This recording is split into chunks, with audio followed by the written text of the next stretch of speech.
Shalom, shalom semua, ya, Bapak Ibu Saudara. Ya, hari ini Saudara saya mau berbicara, yaitu mengambil judul yaitu gereja di Laodikia. Ya, Saudara, yaitu dari dalam Wahyu. Cukup banyak hal yang akan disampaikan dan saya berdoa supaya kali ini minta Roh Kudus memberikan pengertian kepada kita lebih lagi. Amin. Gini, yang pertama bicara mengenai Laodikia, ya, Laodikia.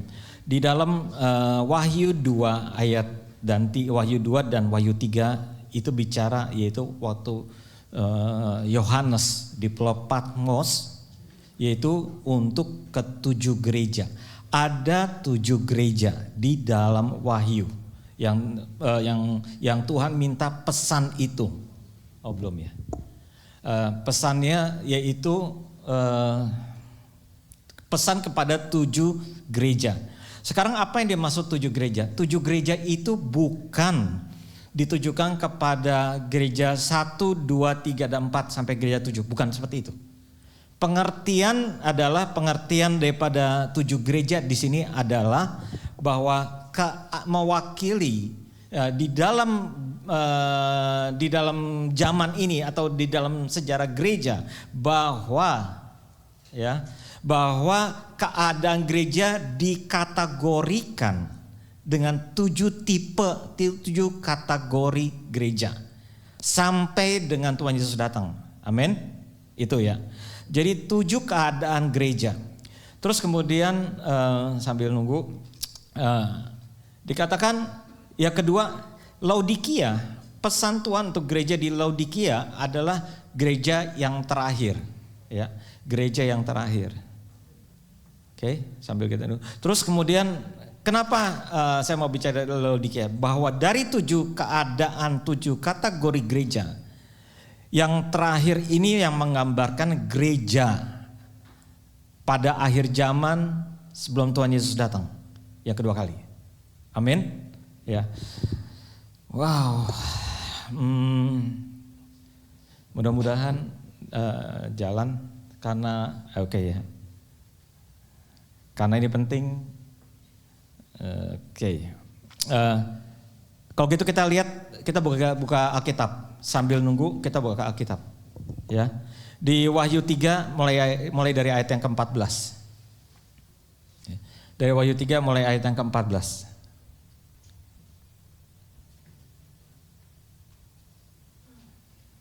Oke. Kita baca ya sama-sama ya. Dari 14 ya. 1 2 3. Dan ayo kita baca sama-sama yuk. 1 2 3 yang keras. Dan tuliskanlah kepada malaikat jemaat di Laodikia. Revelation 3 ayat yang 14. Revelation 3 ayat ke-14. Judulnya di atasnya apa? Kepada jemaat di Laodikia. Oke.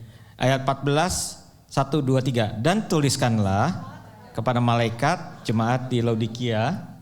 Inilah firman dari Amin, saksi yang setia dan benar, permulaan dari ciptaan Allah. Nextnya 15. Aku tahu segala pekerjaanmu, engkau tidak dingin dan tidak panas. Alangkah baiknya jika engkau dingin atau panas. Oke. Sekarang saya yang pertanyaan nomor 1. Apa yang dimaksud dengan Tuhan tahu pekerjaanmu? Nah ya, udah bisa ya. Apa yang dimaksud dengan Tuhan tahu pekerjaanmu?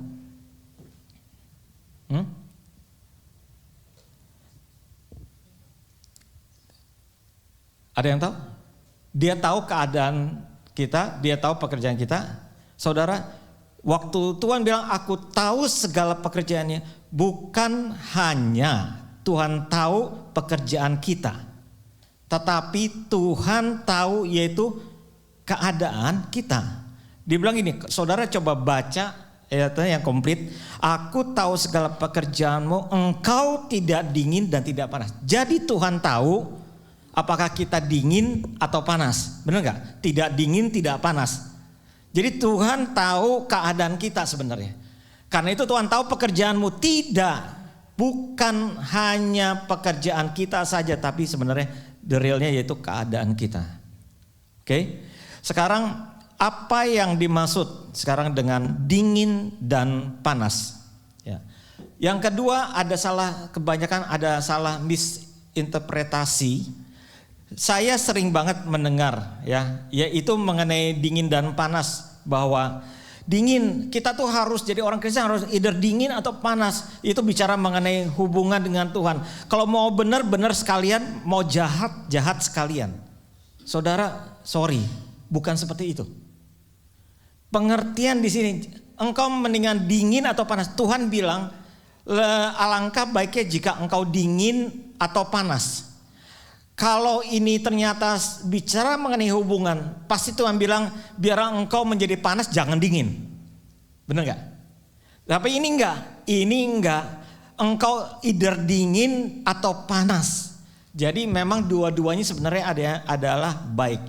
Nah saudara, kita tahu bahwa Tuhan Yesus bicara banyak lewat situasi.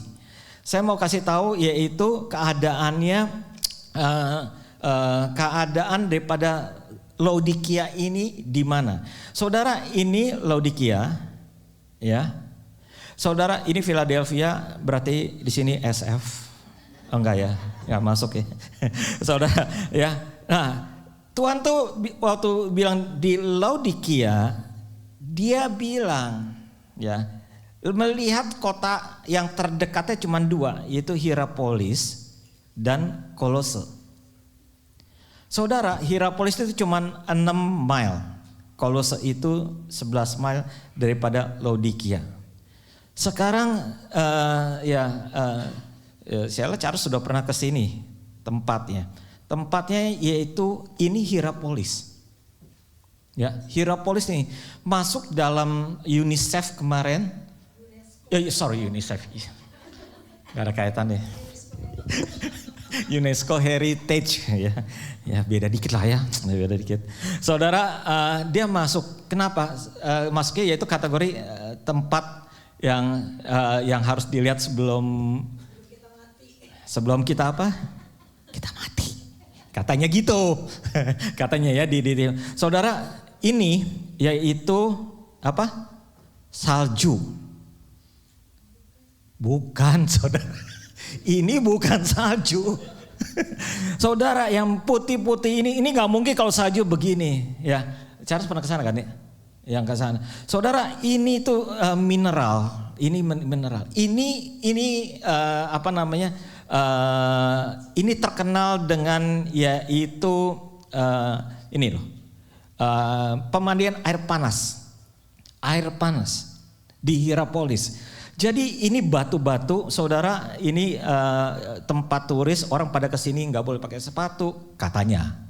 Kan saya belum pernah ke sana, ya. Cuman di sini tempatnya bagus sekali, saudara bisa dilihat ini ekstrim. Kalau ini putih, tiba-tiba ini seperti ini hijau, ya. Karena ini bukan salju, ini memangnya mineral, dia bilang gitu. Dan ini sepanjang waktu. Setiap hari seperti ini. Saudara, terkenal dengan apa? Yaitu air panasnya. Dan terkenal dengan apa? Untuk menyembuhkan, healing, kesehatan. Ini Hierapolis. Ini panas. Terkenalnya Hierapolis itu dengan tempat yang panas. Bagaimana dengan Kolose? Terkenal dengan apa? Kolose terkenal dengan ini. Karena ada air, spring water. Air yang dingin. Jadi kalau Hierapolis terkenal dengan tempat pemandian panasnya, kalau Kolose terkenal dengan apa? Air dinginnya. Dikatakan refreshing. Air dinginnya. Karena itu saudara dikatakan apa keuntungannya, benefitnya? Dikatakan pure, highly value drinking and soothing. Jadi benar-benar refreshing airnya. Nah saudara, karena itu kembali seperti di sini. Apa maksudnya sekarang dingin atau panas? Jadilah dingin menjadi seperti refreshing water. atau kebalik. Maaf, kebalik. Yang ini dingin atau panas. Aduh, ya, harusnya panas. Terus jadi kalau yang panas itu menjadi healing water. Saudara, dingin refreshing atau panas menjadi untuk healing. Saudara, itu yang Tuhan maksud, either kamu dingin atau panas. Jadi kaitannya dengan kita apa? Kaitannya kita adalah begini, jadilah bermanfaat. Dingin bermanfaat, panas bermanfaat. Kita harusnya menjadi seperti refreshing, air yang refresh, air yang seger, atau menjadi air yang panas yang menyembuhkan. Oke? Itu maksudnya, alangkah baiknya. I wish that you were cold or hot. Itu maksudnya. Sekarang saya mau tanya, apa pengertian kalau gitu, bagaimana kita kaitannya menjadi refreshing water atau healing water itu seperti apa? Saudara, jadilah kita menjadi orang Kristen yang fresh, refresh. Water bicara mengenai apa? Mengalir. Benar gak? Saudara, jadilah orang Kristen seperti orang Kristen yang segar. Apa artinya? Artinya begini, kita menjadi orang Kristen kalau orang dekat kita seperti menyegarkan orang itu. Itu refreshing, benar? Seperti mengalir. Mengalir itu dari dalam. Dari mana bisa menjadi orang Kristen yang menyegarkan? Kalau kita dekat dengan dia, kita rasanya enak. Kenapa? Karena orang ini selalu membawa kesegaran. Bukan karena tindakannya, belum tentu, tapi perkataannya. Atau dikatakan menjadi apa? Healing. Waktu saudara kita dekat seseorang, orang itu waktu dia bicara membawa kesembuhan, meneduhkan, membuat kita nyaman, menyembuhkan kita. Itu yang Tuhan minta, bermanfaat dalam setiap perkataan kita. Karena itu Tuhan bilang, jadi dingin atau jadi panas. Jadi orang Kristen yang membuat segar dengan kita, atau menjadi orang yang bisa menyembuhkan. Lewat apa? Lewat apa? Perkataan. Belum tentu tindakan. Karena di sini bicara mengenai refreshing water, sesuatu yang mengalir. Yang Tuhan mau dari kita yaitu seperti aliran air yang keluar. Pertanyaannya, apa yang keluar dari perkataan kita? Apakah kita sudah perkataan kita membuat orang lain nyaman, segar, refresh? Atau malah yang keluar dari perkataan kita kepahitan? Orang dengar sesuatu yang pahit, berarti keluar dari dalam adalah pahit. Itu tidak termasuk refreshing. Benar? Kalau perkataan kita, setiap kita ya, saya selalu kalau saya dekat dia, saya kadang-kadang nggak mau. Kenapa? Ngomongnya negatif mulu. Pernah dengar seperti itu? Ada orang seperti itu? Kenapa? Karena dari dalamnya berarti dia pahit. Ini tidak refreshing. Atau apa? Bukan malah meneduhkan. Justru dari perkataan kita harusnya kalau ada api memadamkan api. Tapi justru ada orang ada api malah keluar yaitu bensin. Kebetulan dah. Betul? Apa yang keluar dari kita? Apakah sesuatu yang justru ada sesuatu meneduhkan, memadamkan api, atau justru membakar hutan? Karena itu ini yang dimaksud. Engkau sebaiknya dingin atau panas.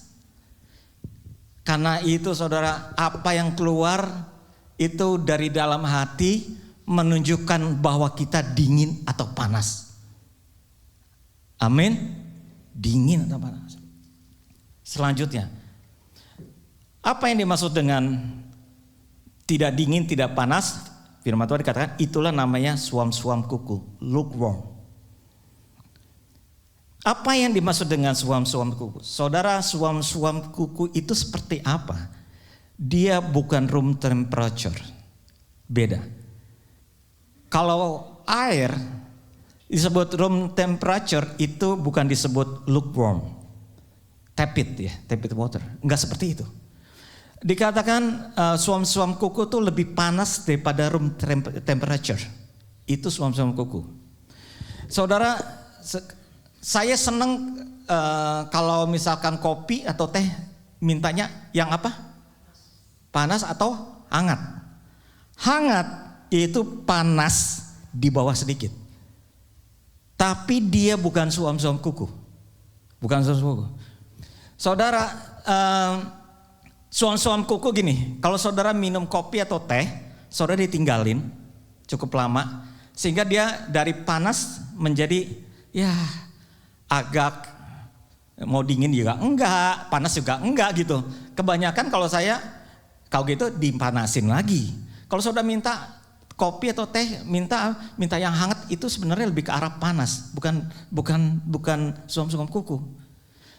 Wine itu ditaruh di room temperature. Kalau dia ditaruh di dalam suam-suam kuku, suhunya hancur dia.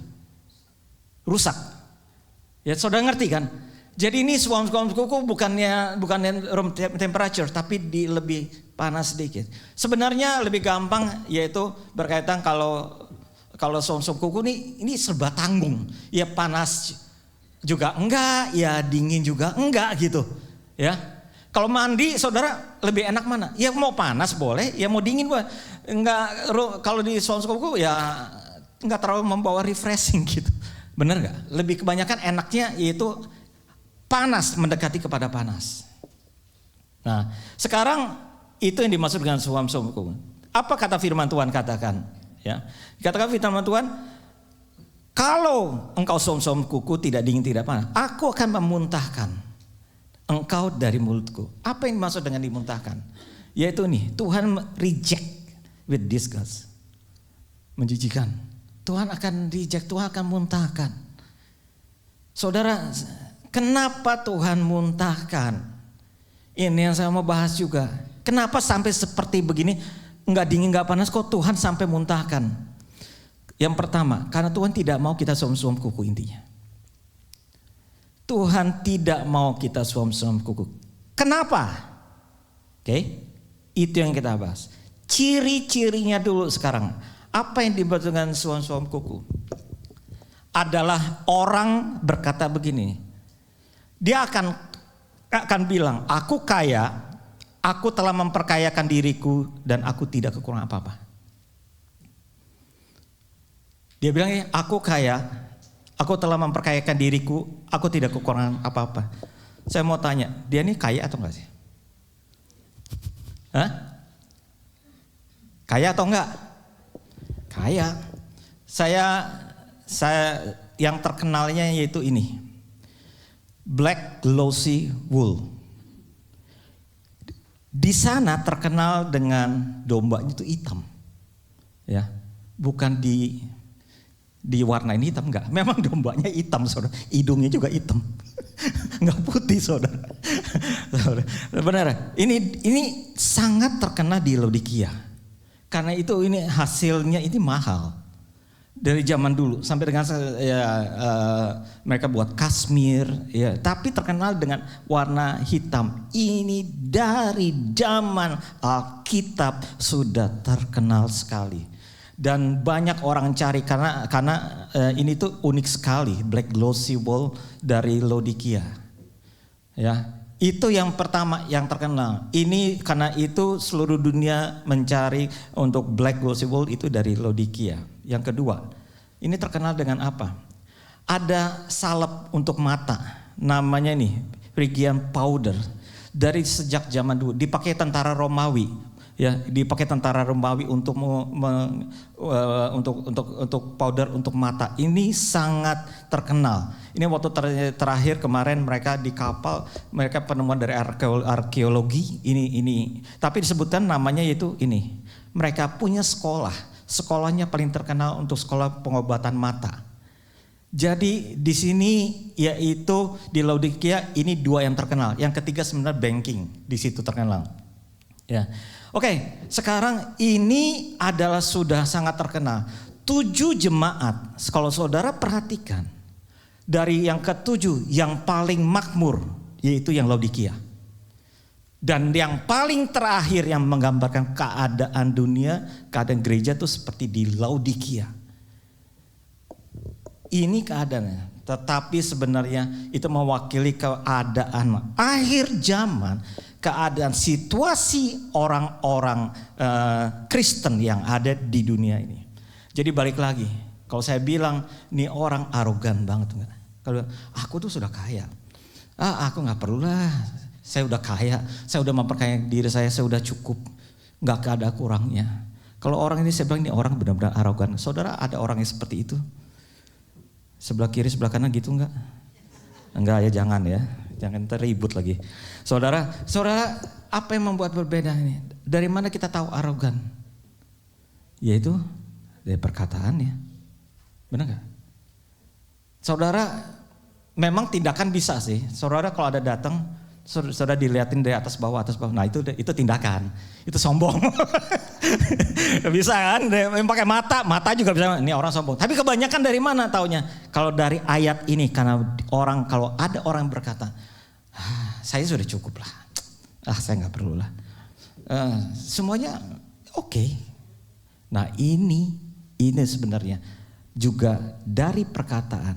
Sekarang pertanyaannya, kenapa sampai Tuhan tuh memuntahkan orang seperti ini? Apa karena cuma orangnya, saya cukup, saya sudah kaya kok, saya nggak perlu lagi, saya nggak kekurangan. Apa karena itu? Bukan karena itunya sampai Tuhan muntahkan.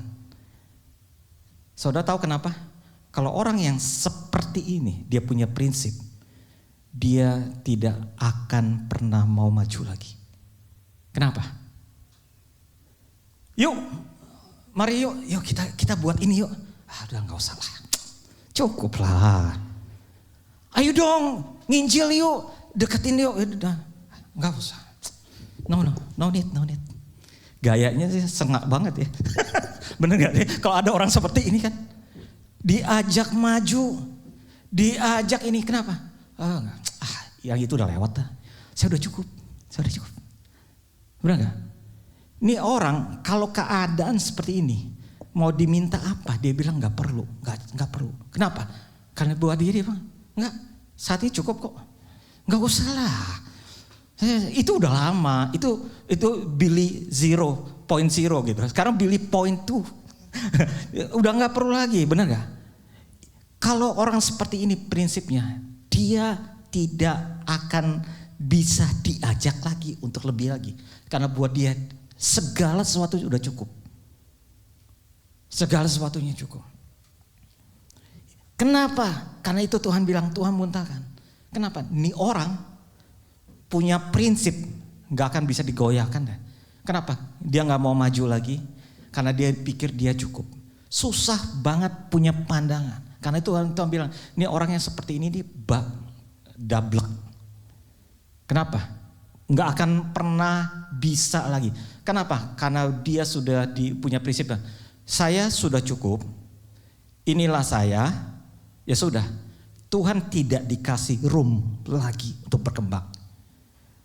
Karena itu Tuhan bilang, yang begini percuma, aku muntahkan aja. Yang begini kenapa? Gak akan punya tempat lagi untuk Yesus melakukan sesuatu yang besar. Saya pernah kasih contoh gambar. Saya tidak pernah lupa, yaitu gambarnya karena jelek katanya. Ya, saudara, saya cuma mau mereflek kembali. Ini mungkin contoh gambaran, saudara.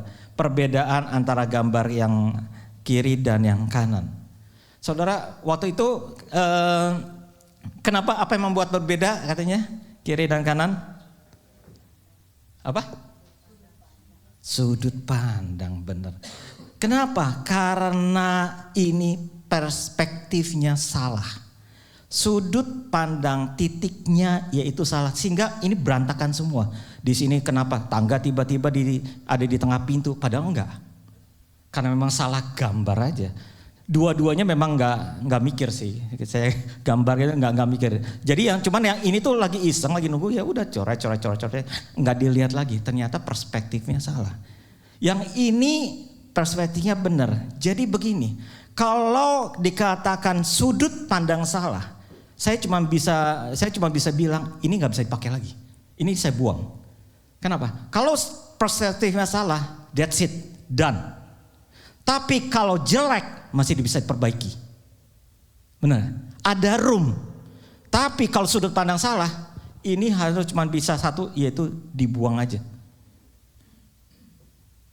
Saudara, kalau sudut pandang orang, saya bilang, enggak, saya sudah cukup, saya enggak perlu lagi. Tuhan bilang, susah.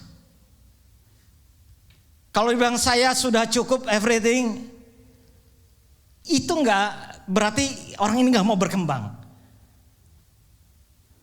Karena itu yang kedua dikatakan gini, apa yang maksud dengan aku sudah kaya, aku telah memperkaya diri, aku tidak kurang apa-apa. Kalau kita dekat orang seperti ini, saya mau tanya, apa kaitannya? Apa pengaruhnya dengan kalau kita dekat dengan orang ini? Air kalau dingin dicampur dengan suam-suamku jadinya apa? Enggak dingin. Dinginnya menjadi ikut suam-suam kuku. Dia tidak menjadi dingin lagi. Kalau air itu dicampur, sama dengan kata takarannya sama ya, sama-sama misalkan. Otomatis dinginnya berkurang enggak? Berkurang.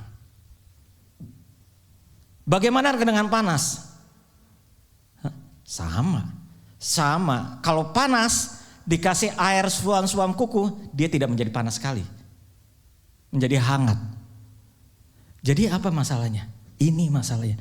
Kalau dekat dengan orang seperti ini, saudara mungkin tadinya orang yang dingin, orang yang panas, orang yang berapi-api.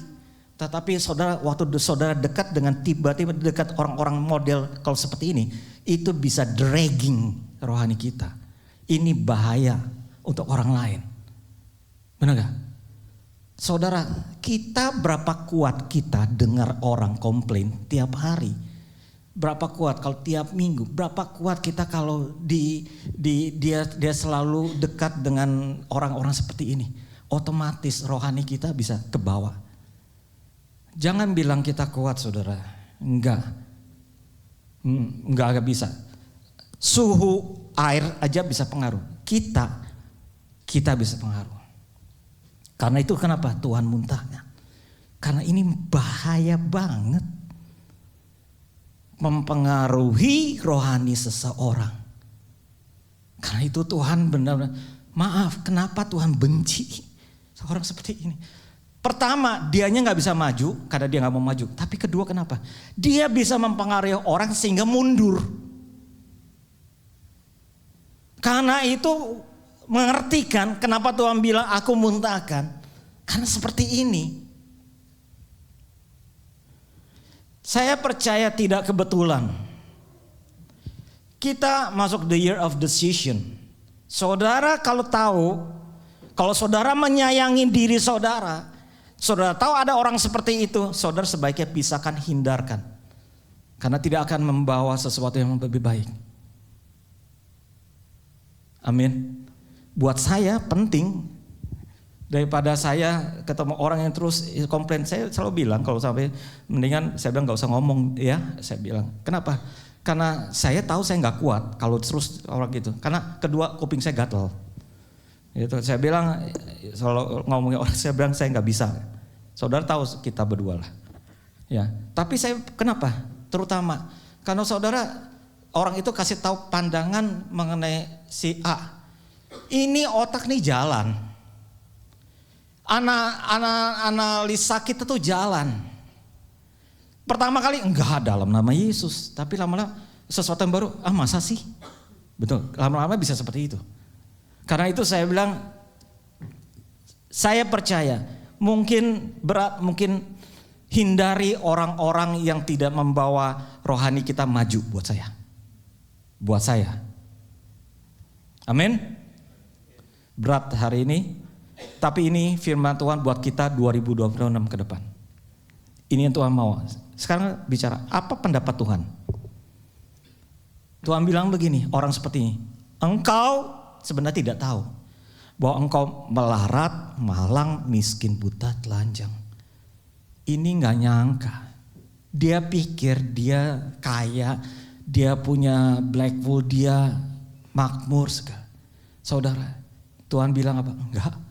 Tahu enggak kamu tuh miskin, buta, telanjang, melarat.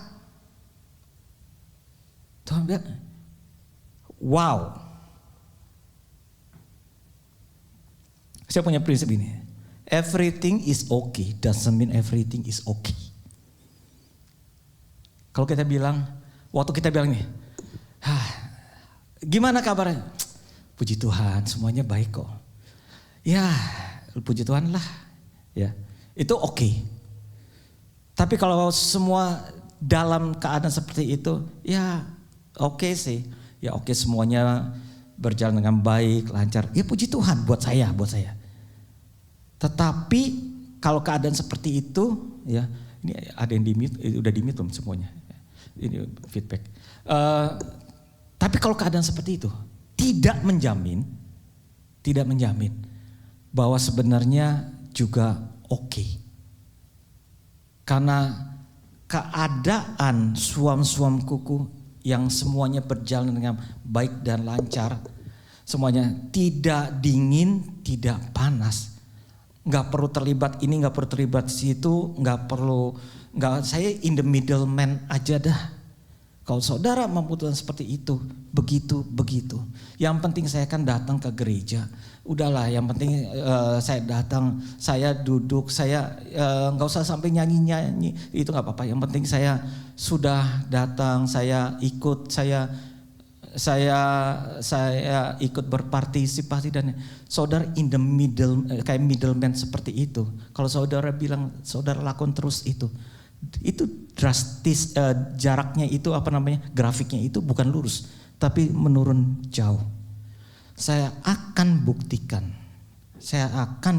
di akhir khotbah ini bahwa keadaan seperti itu bukannya flat tapi menurun.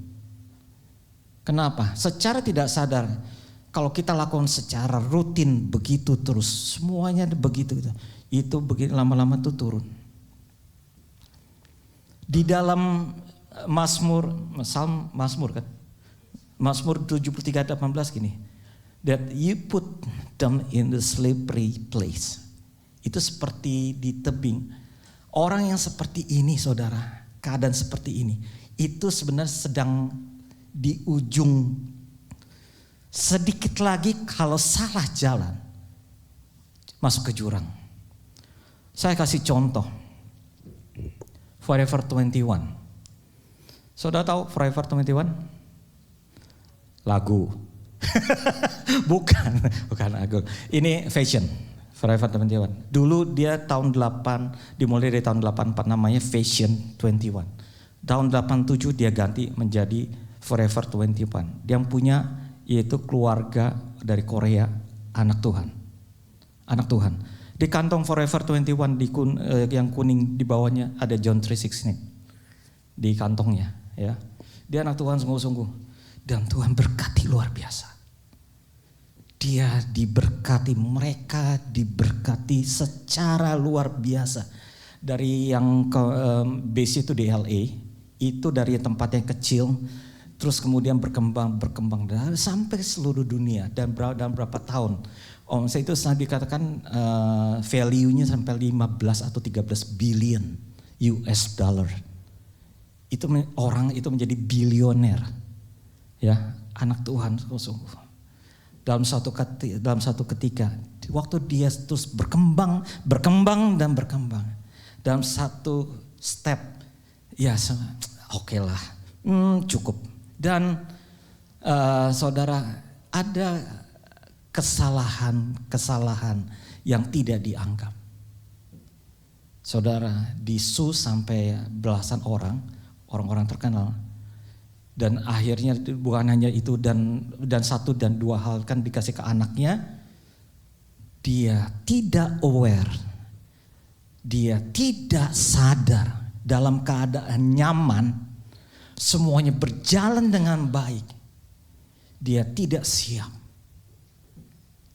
Sampai akhirnya kerugiannya per tahun 400 juta US dollar. Yang akhirnya berapa tahun yang lalu dinyatakan udah file bankruptcy, namanya nggak ada lagi kan. Namanya. Saudara, anak Tuhan kadang terjadi. Bukannya kita kebal. Bukan anak Tuhan tidak pernah gagal. Bisa aja, bisa terjadi. Saudara, saya lihat hamba Tuhan, perempuan tuh saya lupa namanya. Dia dipakai luar biasa. Waktu dia dibaptis, itu cahaya langit itu putih ke dia. Bayangin, orang-orang sekitarnya, wih, langit terbuka putih. Dia bilang sampai dia bilang, wah, kamu akan dipakai luar biasa. Tuhan langsung bicara, aku akan memakai engkau. Saudara tahu apa yang terjadi waktu dia dipakai? Punya anak 4-empatnya satu-satu meninggal. Dia tetap pelayanan, punya suami. Terus kemudian dia terus pelayan, suaminya dengan orang lain. Sampai dia akhirnya cerai. Tetap dia terus melayani. Terus sampai pernah dia kejadian di Auckland. Orang di Auckland itu gak pernah berhasil, tapi dia berhasil kumpulkan 5.000 orang. KKR di Auckland. Ya, tahun sekitar 40-an.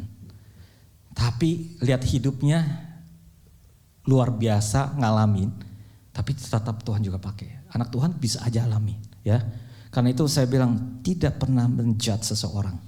Orang karena dia ngalami itu, karena tiap orang punya pergumulan sendiri. Oke, balik seperti ini. Yang berbahaya adalah apa? Kalau keadaan nyaman di comfort zone, alertnya kita tuh berkurang. Benar gak? Kita nggak alert dengan something kalau kita terus lakukan. Kalau semuanya serba oke, serba nyaman, serba enak, serba itu yang berbahaya. Sama kejadian seperti ini. Karena itu ada 3 hal yang Tuhan mau, yang kita perlu catat, yaitu yang pertama di ayat yang 18. Aku menasihkan kamu supaya engkau apa? Pertama, membeli, yaitu emas yang telah dimurnikan dalam api agar engkau menjadi kaya. Apa yang dimaksud dengan beli? Tuhan, emas yang sudah dimurnikan, Tuhan bisa kasih enggak? Bisa dong. Tuhan kaya, tapi Tuhan bilang, enggak, kamu harus beli daripadaku. Apa maksudnya beli? Apa maksudnya? Bayar harga. Ada harga yang harus dibayar. Karena itu dia bilang, engkau beli daripadaku apa? Emas yang telah dimurnikan.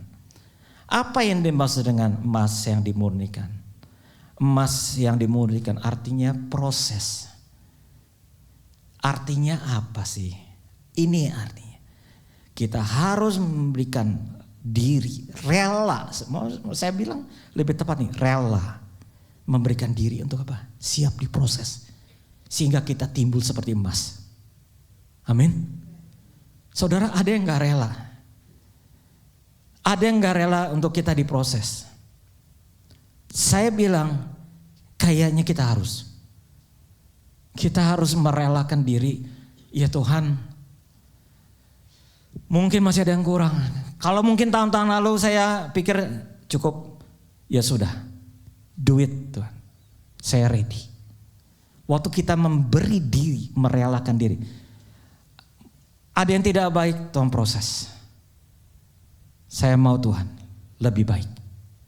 Karena itu saya bilang apa? Jadi orang Kristen, jadi orang Kristen itu harus dikatakan menjadi orang Kristen yang berkualitas. Amin. Jadi orang Kristennya berkualitas lah. Saudara, jangan jadi orang Kristen yang gampangan gitu loh. Jadi orang Kristen harus yang beda gitu. Tunjukin bahwa kita berbeda dengan orang lain. Amin. Di perkataan kita, di mulut kita, di pekerjaan kita, di tempat yang lain gitu, saudara. Saudara, jadilah menjadi seorang yang berbeda lah. Untuk gimana jadi kita untuk berbeda? Harus memberi diri untuk diproses Tuhan. Relakan diri kita. Amin.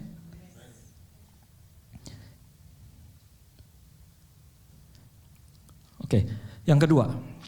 Di dalam 18, aku supaya membeli daripadaku pakaian putih, supaya engkau memakainya agar jangan kelihatan ketelanjangmu yang memalukan.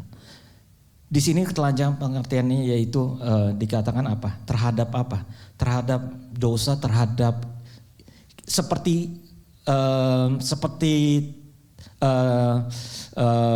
terbuka untuk diincar oleh si iblis dan apa-apa. Saudara, yang kedua apa? Pakaian putih. Dikatakan apa? Beli pakaian putih. Pakaian putih bicara mengenai apa? Mengenai sesuatu yang benar. Putih, pakaian putih bicara mengenai sesuatu yang benar, bukan hanya baik. Saudara tahu bedanya baik dan benar kan? Baik itu untuk sesama manusia. Benar itu oleh karena Tuhan, kebenaran. Righteous di sini. Pakaian putih, beli pakaian yang putih. Apa yang maksudnya? Yaitu berani bayar harga untuk melakukan apa yang Tuhan mau. Nah, yang Tuhan mau adalah belum tentu sesuai dengan apa yang enak atau yang kita mau. Bisa berbeda. Tapi di sini dimaksud beli daripadaku pakaian putih. Berani bayar harga untuk oke Tuhan. Mungkin ini kayaknya gak masuk akal. Mungkin aduh kayaknya berat Tuhan. Tapi gak apa-apa. Kalau memang engkau mau, aku rela. Aku mau Tuhan lakukan. Ini yang kedua. Beli daripadaku pakaian yang putih. Berani melakukan apa yang Tuhan mau. Amin. Yang ketiga, beli daripadaku minyak untuk melumaskan mataku, supaya matamu supaya engkau dapat melihat. Beli daripadaku minyak. Minyak itu bicara apa? Minyak ini bicara mengenai pengurapan Tuhan. Amin. Apa maksudnya?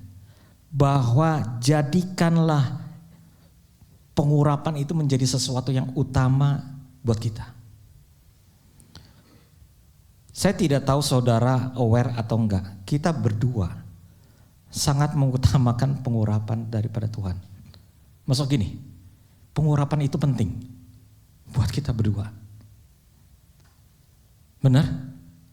Karena itu saudara di dalam bagaimana supaya pengurapan Tuhan, hadirat Tuhan bisa turun buat kami itu penting. Buat saya, kami pengurapan Tuhan itu segala sesuatunya gitu. Karena kalau kita melayani tanpa pengurapan Tuhan, mendingan juga kita ke kafe.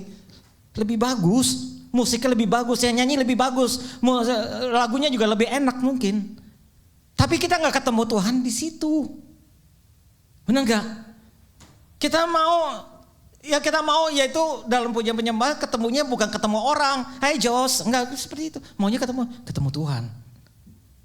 Karena itu gimana ya supaya pengurapan Tuhan turun. Doa hari Selasa, saudara nggak tahu. Doa setiap kali Selasa beberapa dari itu sampai ke saya. Melihat satu penglihatan itu seperti air mengalir, seperti gelombang itu saudara, itu di Selasa doa. Saudara aja nggak tahu, saudara aja nggak lihat, tetapi apa yang terjadi di alam roh itu pengurapan. Amin.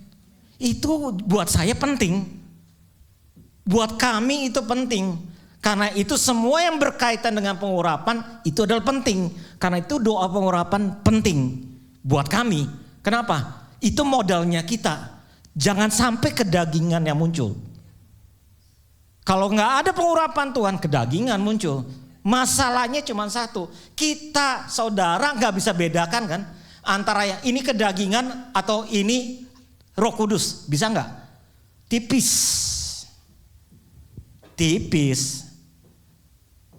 Karena itu benar-benar saudara. Sekarang kita perlu berdoa. Saya juga pernah sharing gereja saat ini, saudara. Dari mana tahu bahwa gereja itu hadirat Tuhan? Karena hadirat Tuhan kah atau karena teknologi kah? Saudara bisa bedakan itu? Wow. Itu sulit. Jos bisa tolong Jos? Lagu yang tadi aja dah di CE. Ini mungkin saudara tahu siapa? Siapa dia? Lagunya kita sering nyanyikan gak sih? Keseringan saya. Ya, ini lagu salah satu lagunya. Dia yang dapatkan ini nih. Ya. Tapi hari ini saya kesaksian ini nggak mau bicara mengenai ini. Tapi ini nih. Siapa dia? Dia namanya Jesse Reeves. Dia sebenarnya yang sebagai co-writers lagu ini. Ya. Kenapa saya mau bicara dia?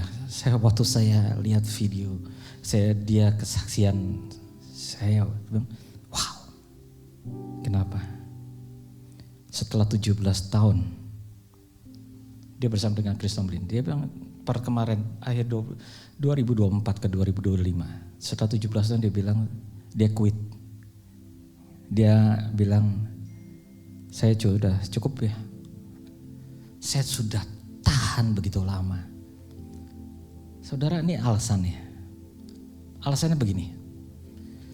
Dia tadi udah gak bisa tahan. Karena apa? Setiap kali konser touring, itu kan pertama lagunya sama terus. Dari kota ke kota, urutan lagunya sama, lagunya juga sama. Setiap kali setelah selesai, terus dia samperin selalu, ketemu dengan orang dong.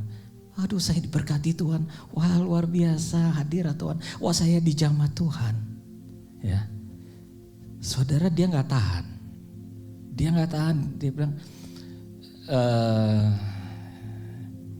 bilang, ini yang dia bilang ya.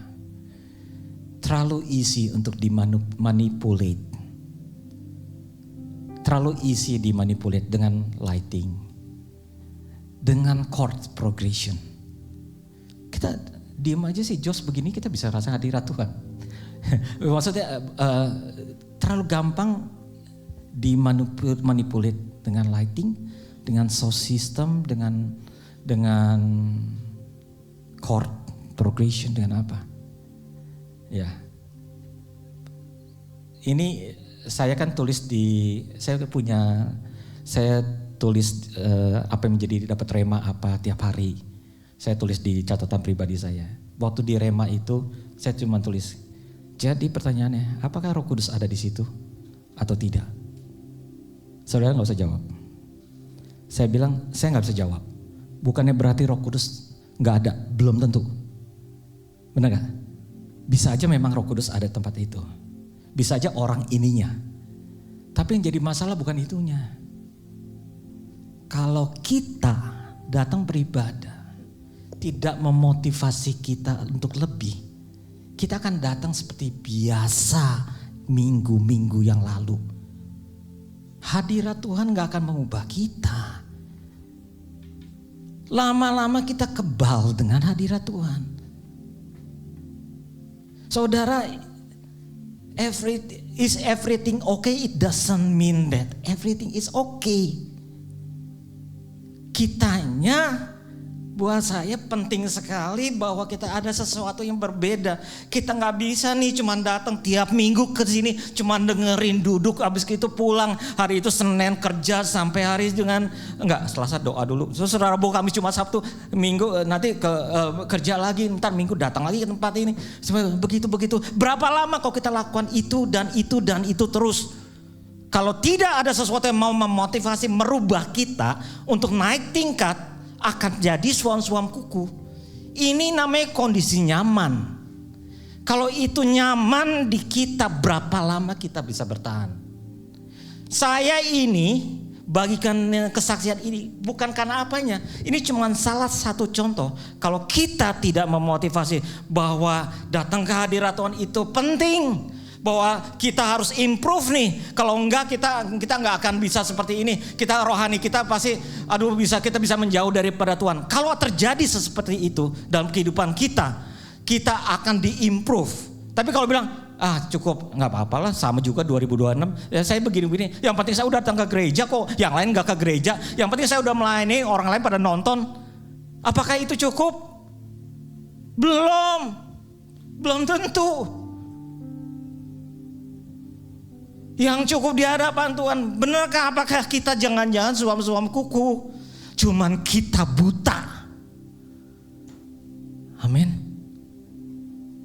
Karena itu saudara, ini satu lagi.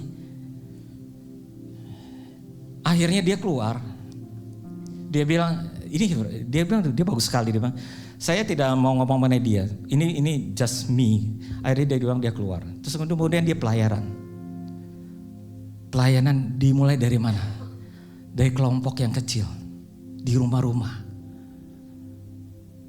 Di situ dia bilang, finally, waktu dia bisa berkumpul dengan 10 orang, dia nyanyi, nyembah, bisa berjam-jam dia. Di situ dia rasakan, wow, dia rasakan hadirat Tuhan. Apa yang dia miss selama ini?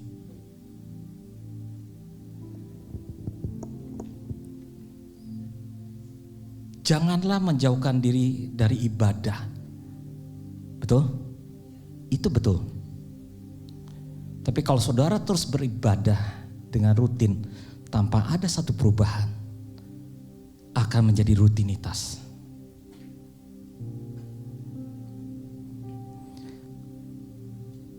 Saya percaya tidak kebetulan bahwa kita tahun ini tuh sedang menggodok mengenai chord. Saudara mungkin saudara, kita kemarin kita ada chord beberapa tempat di Peninsula, di South Bay, ya di Dublin, Fremont, terus di namanya Golden juga di sini. Saudara, ini adalah orang-orang pemimpin-pemimpin, ya pemimpin-pemimpin daripada chordnya, dan semua dari ada supervise dengan Robi, Sisi, dan Afin dan Susu. Kita mau bentuk ini tuh kenapa? Saudara, kita nggak mau ngerepotin Bapak Ibu Saudara, bukan itu intinya. Intinya supaya Bapak Ibu Saudara sehat dan kuat rohaninya. Tahu nggak? Kita nih tujuannya kita cuma doakan supaya Bapak Ibu Saudara tuh sehat, kuat rohaninya. Karena kepentingan bukan kita, buat kalian, buat saudara bisa, sehingga kalau saudara rohaninya kuat, sehat, saudara yang bisa bertahan nanti kalau ada terjadi sesuatu di luar. Waktu goncangan datang, masalah datang, saudara tetap kuat dan sehat. Saudara nggak akan kenapa Tuhan seperti ini ya? Kenapa saya seperti ditinggalkan? Nggak pernah ngomong seperti itu, karena saudara tahu. Karena saya encourage Bapak Ibu Saudara. Nanti kita akan doakan mereka setelah nanti kita dalam pengumuman. Tapi ini program juga yang kecil ini, karena saya percaya lewat hal yang tempat-tempat yang kecil Tuhan bekerjalah. Kita memotivasi kita untuk lebih lagi. Saya tutup nih ya dengan ini. Beli daripada apa? Emas. Emas itu artinya proses. Proses artinya apa? Relakan. Kasih kita. Tuhan mau. Saya mau dibentuk. Amin. Yang kedua, pakaian putih artinya berani bayar harga. Gak ada yang gratisan. Semua yang berharga itu mahal. Itu mahal. Amin. Yang ketiga, minyak. Bicara pengurapan. Pengurapan itu penting. Penting sekali buat kita. Mari kita pakai berdiri yuk.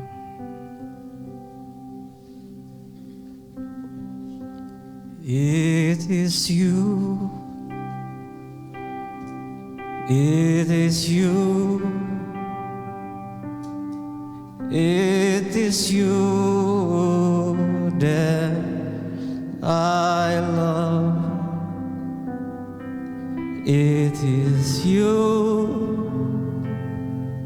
my Lord and King.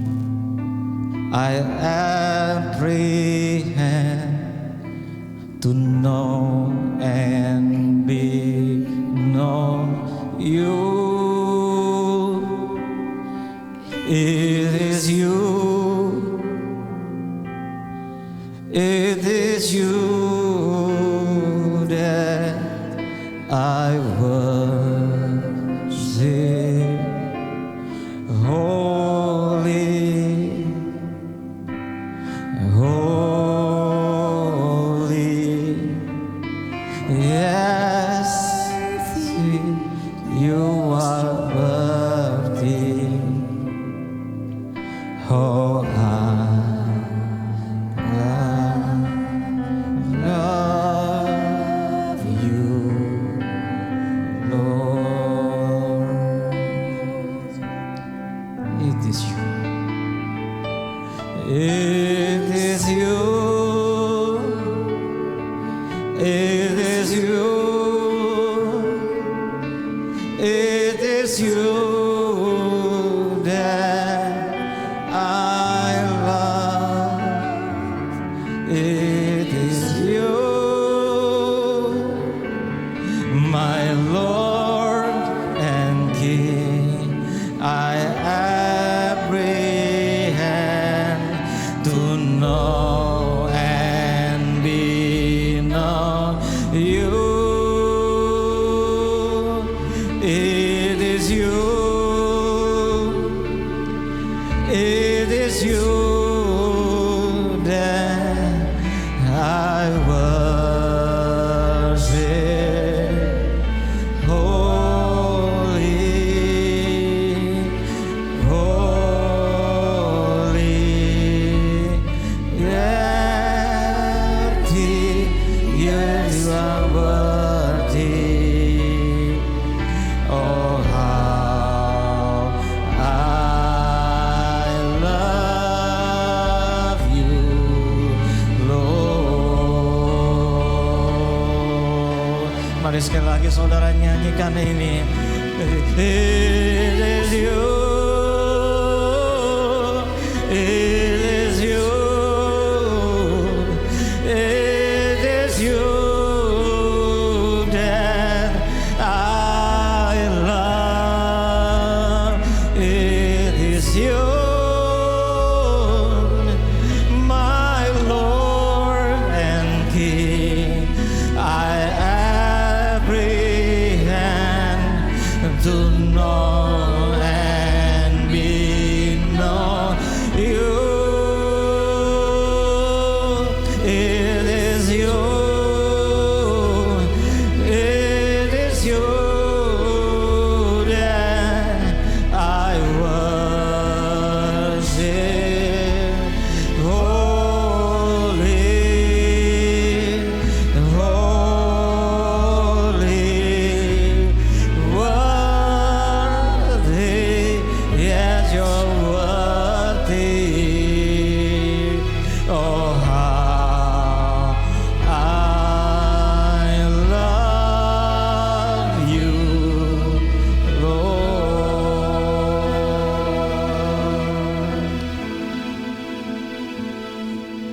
It is you,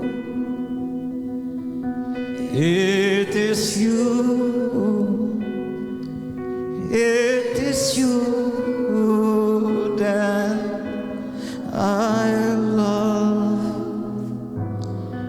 It is you, my Lord and King. I apprehend to know and be known you. It is you, it is you that I worship.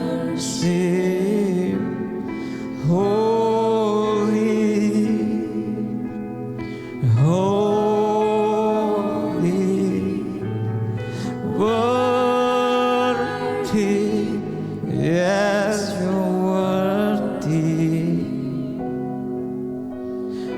How I love you, Lord. Mari kita tundukkan kepala kita. Bapa di surga, aku telah sampaikan apa yang harus hamba sampaikan. Biar Engkau memberkati setiap kami di tempat ini. It's one of us. Satu persatu. Pribadi demi pribadi. Satu hal kami rindu Tuhan. Engkau bekerja. Pribadi demi pribadi. Menjadi pribadi yang kuat in spiritual. Menjadi sehat in spiritual. Di dalam nama Yesus. Tuhan, biar 2026 kami minta sesuatu yang menjadi momentum dalam seluruh kehidupan kami. Biar ada satu kebangkitan rohani yang besar buat setiap dari kami di dalam nama Yesus. Tuhan, seperti jemaat Laodikia, biar walaupun dunia saat ini mungkin seperti keadaan Laodikia, tetapi kami mau menjadi anak-anak Tuhan. Kami mau bayar harga Tuhan. Kami mau rela berikan hati ini untuk bentuk. Berani bayar harga untuk melakukan apa yang Kau mau. Dan kami percaya Tuhan, rohani kami akan berbeda, bertumbuh di dalam nama Yesus. Tuhan, terima kasih. Terima kasih Tuhan untuk malam ini. Materaikan dengan kuasa darah Yesus hati kami, pikiran kami. Tuhan, tidak kebetulan kami datang ke tempat ini. Engkau bekerja, materaikan dengan kuasa darah Yesus. Apa yang kami dengar malam ini menjadi satu momentum buat kami semua. Terima kasih Tuhan. Biar kami kembalikan segala pujian dan hormat hanya bagi-Mu. Karena Kau yang layak menerimanya. Di dalam nama Tuhan Yesus kami ucap syukur dan berdoa. Mari sama-sama katakan amin, amin. Silakan duduk, Tuhan Yesus memberkati.